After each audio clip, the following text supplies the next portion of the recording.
the end of the day, this was the very last lap, and you could say I saved the best for the last.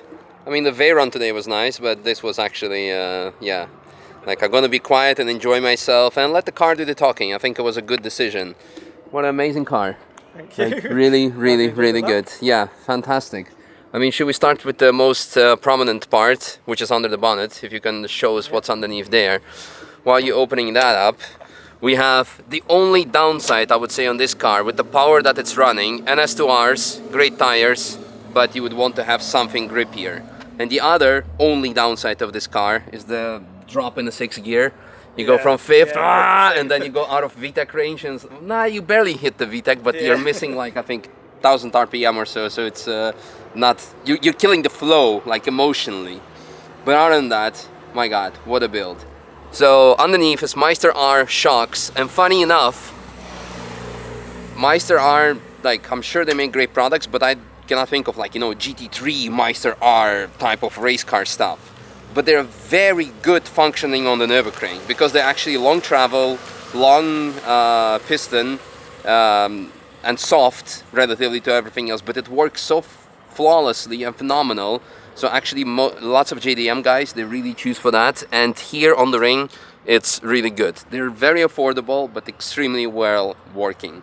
So and as you might know, I have absolutely zero affiliation with them, so I'm just telling how it is. But yeah, anyway, aside from that, while we're here also, of course, yeah, we have the big brake kit from Yellow Speed Racing, and more importantly, PBS brake pads, and function phenomenal, really good. But here we have, underneath is K24, on top is K20, so Frankenstein build, same as I have. This one has 275 horsepower, as you mentioned. Yeah, yeah, which is actually quite, yeah, good and healthy, and you do not need more in life, unless you're me and you just have some stupid ideas to go 300 plus and significantly less weight. Speaking of weight, what's the weight here roughly? I think it's 1170, I think. Yeah, so like it's got the cage in it as well. So. So close to 1200, that's what I thought as well. And amazing. More importantly, M-Factory diff, very aggressive and very good. You definitely would want to have stickier tires with the power and the diff. But at the same time, it was a very interesting way of driving, because there was lots of sliding. You just go on the throttle to let the front end grip. But DC5s have a very interesting handling. The back end is just like kind of kicking out, but then it started following you. So funny story, not gonna call names, but there's one GT3 driver in the last 24 hours of Nürburgring. He was driving the Hyundai Elantra Cup car, and for the last 10-15 years he's been driving only rear-wheel drive GT3s and equivalents, and now he drove something similar to this. And like the first race, he was actually talking to his teammates, the back end is like loose and it's just going everywhere. No, that's how you drive front-wheel driven cars. So if you're not used to it, it's indeed like very sketchy and scary, but it's just like the way you drive them, and it's very cool. Yeah, as mentioned, M-Factory diff. Anything else underneath? I mean, internals, something to mention, or ECU, all stock? Standard underneath. Yeah? Yeah. K100, and then, just mapped. Yeah, that's it. 3.5 VTEC, and That's it, yeah. ABS still in there, working nicely, very nice everything. I wouldn't even know where to start. Yeah, interior, as I mentioned, half cage. Nothing crazy, nothing exceptional. Corbeau harnesses like the proper. What's the shifter? Is it something?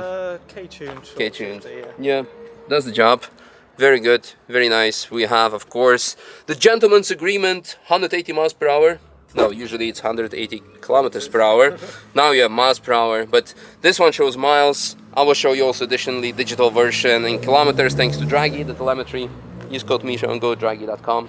This actually, I think, added something. The gurney flap was actually, the rear felt more stable than other DC5s I've driven, and even with stickier tires. So it's a very good setup. Very nice. So, why Lion, bro? Why K20? Because my friend didn't do the plate. Okay. What's the exhaust? Solid fab all the way through. Yeah, looks nice. For me, it's like one of the best shapes of a car. It's really nice, great drive, and yeah, with this swap, you don't need more in life. Like, really enjoyed it. As mentioned, I was just quiet throughout the lap because it was the last lap of the day. I just wanted to enjoy. and I think you're gonna enjoy as well. So thank you very much. Thank you. It was amazing. Glad you- And yeah, I have. And now it's your time to enjoy. Let's try not to forget our lap ticket. Alright, so last lap of the day. I'm not gonna talk because I want to enjoy myself for a bit.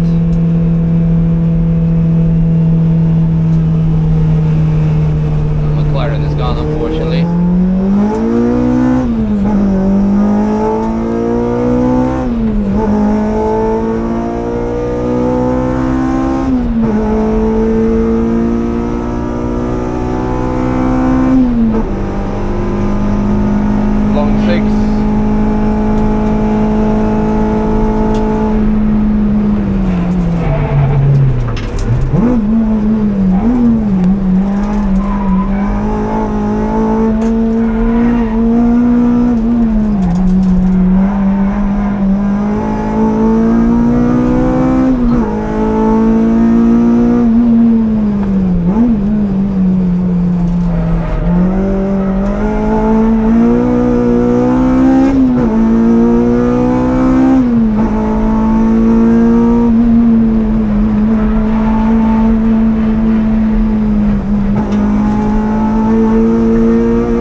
The lower 6.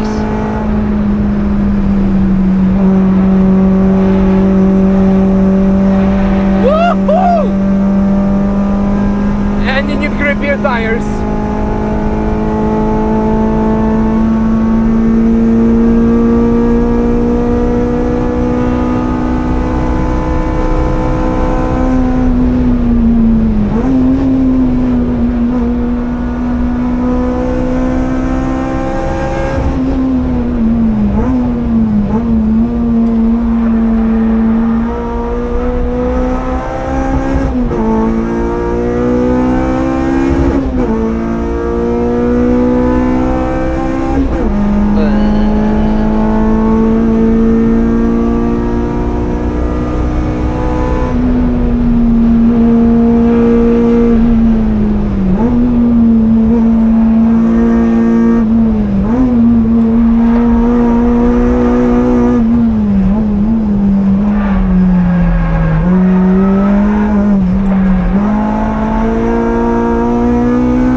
I guess yellow flag gives us opportunity for a quick impression.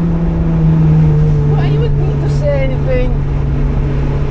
Man, K24 with K20 crank, exactly spec that I have. This one has 275 horsepower, mine will have 40 more, mine will have significantly less weight. Man, freaking love this car, this configuration, this setup. Only downside, I would love a bit grippier tires, a bit, and on top I would love a shorter 6 gear, because now it kills the whole vibe.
To the left if you're not going left, brother.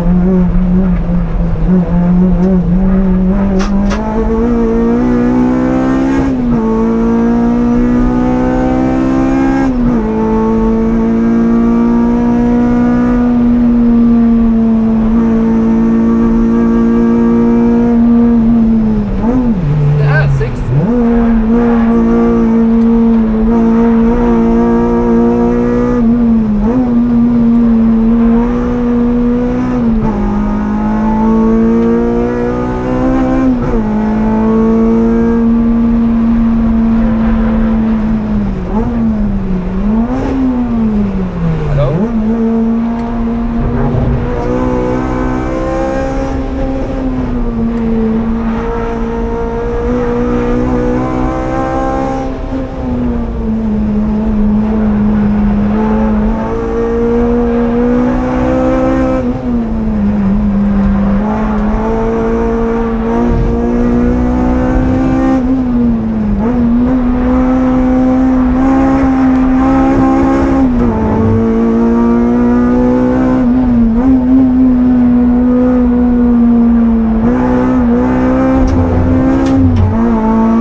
Needs no comment.